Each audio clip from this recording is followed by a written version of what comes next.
Hey everyone, welcome back to my wig making series.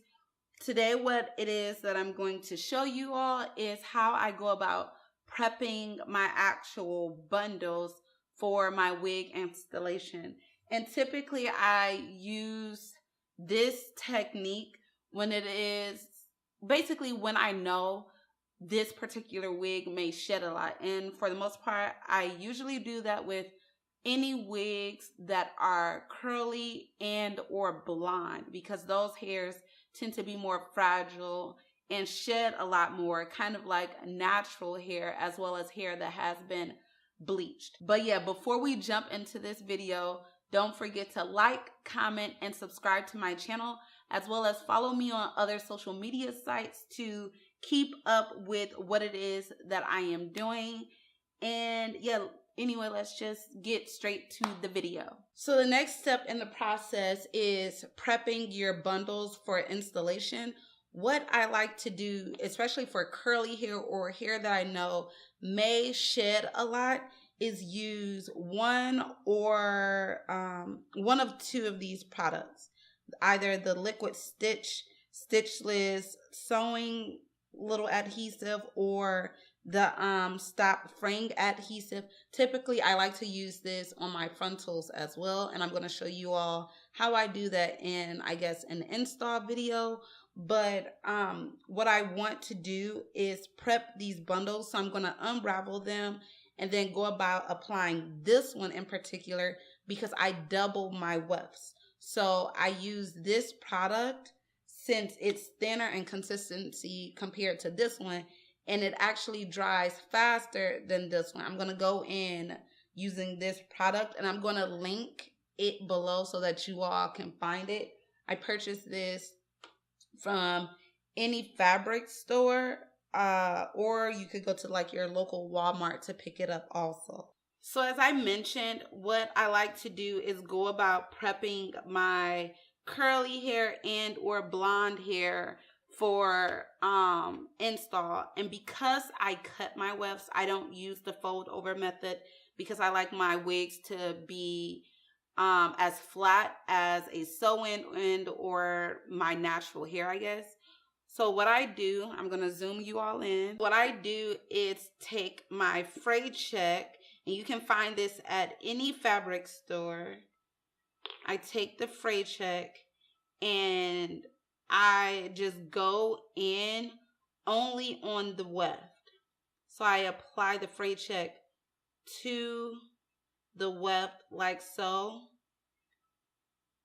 And like I said in my last video, I like to use this one whenever I know that the weft is a little thicker, because it doesn't make it that much more difficult whenever I go to install this hair.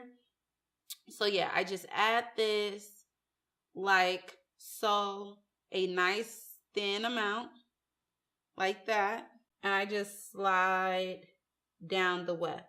And this typically will dry within 10 minutes for me, which is so much more convenient. And what I also like to do is whenever I'm installing it on my unit, I like to add a little more of this to the actual ends, like wherever I tend to cut the weft when making it on my wig. And I think I'm going to show you all that in my next video.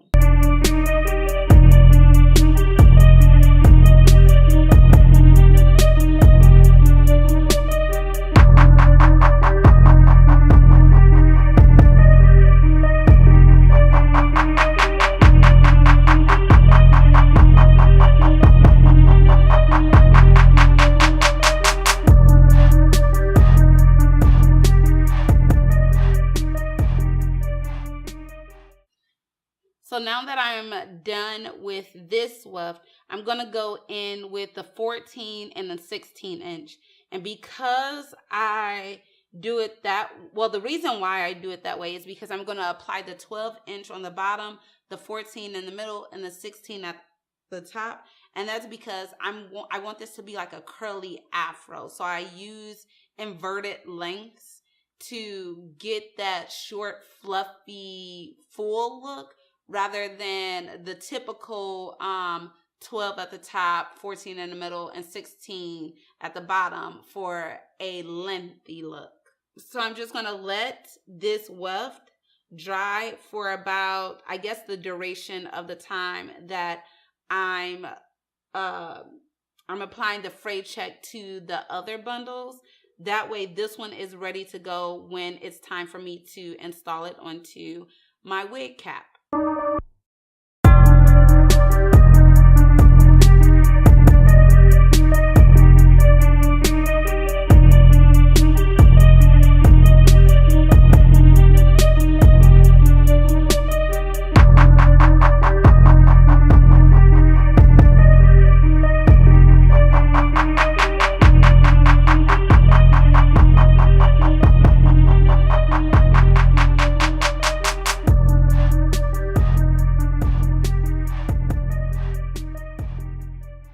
So what we have next in this process is the plucking of your frontal to make the hairline look natural. What you want to make sure you do is apply T-pins onto whatever mannequin head you decide to choose to basically create your frontal. And then you want to secure that frontal down as flat as possible. Now, ideally, what I like to do is make sure that the hairs around the edges of the frontals are as saturated as possible. That way, I can see how much of my frontal is being plucked to make sure I'm not over plucking it, and that way it also looks as natural as possible when I do decide to apply it onto my head dry. So I try to make sure that the hairs are as saturated with this water as I can get them. And then I go in plucking. Now, you want to make sure that your tweezers are sharp, but also good enough and not too sharp that you end up cutting through your lace, because I've had that happen several times.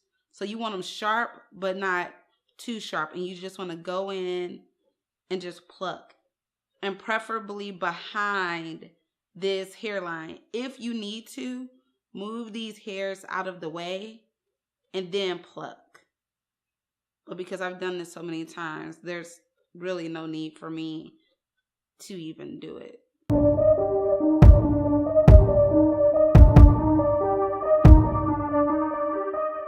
And I think I said this already, but this frontal has already been pre-plucked. So I'm just plucking it a little more to make it more natural when I'm adhering it to my head.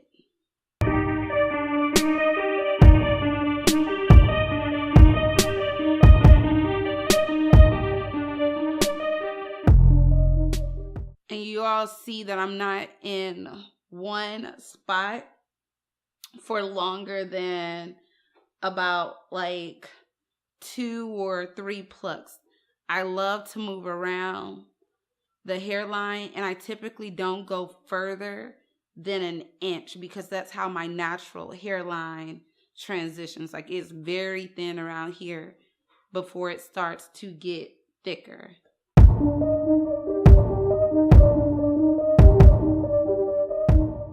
And this is how much hair I've gotten so far from just plucking around this area.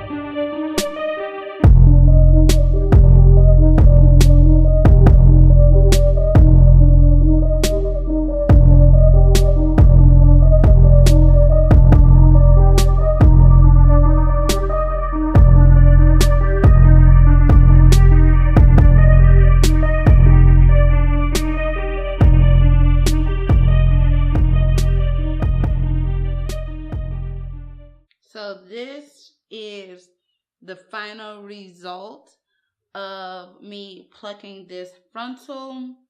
As you all see, like around the ear area, like down here, I didn't really do anything, and that's because I'm almost positive I'm going to cut all of that off. So I'm not going to waste my time doing that.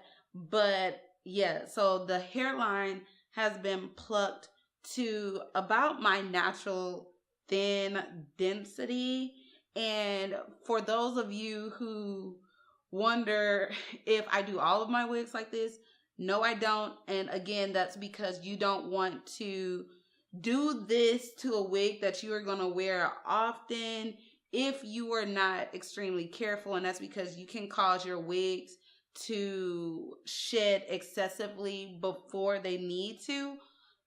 And that's only if you bleach your knots the way that I do.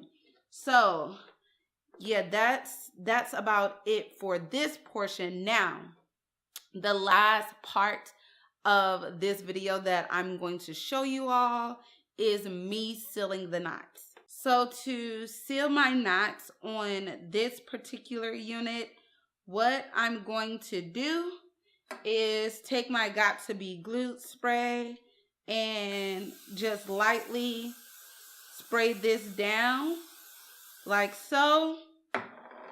And I'm not going to touch it. I'm just going to let it air dry. And I do this after every single wash.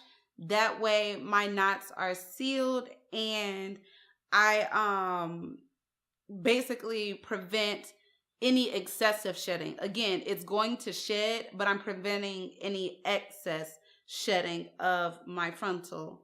So yeah, this is the final look for this portion of the video.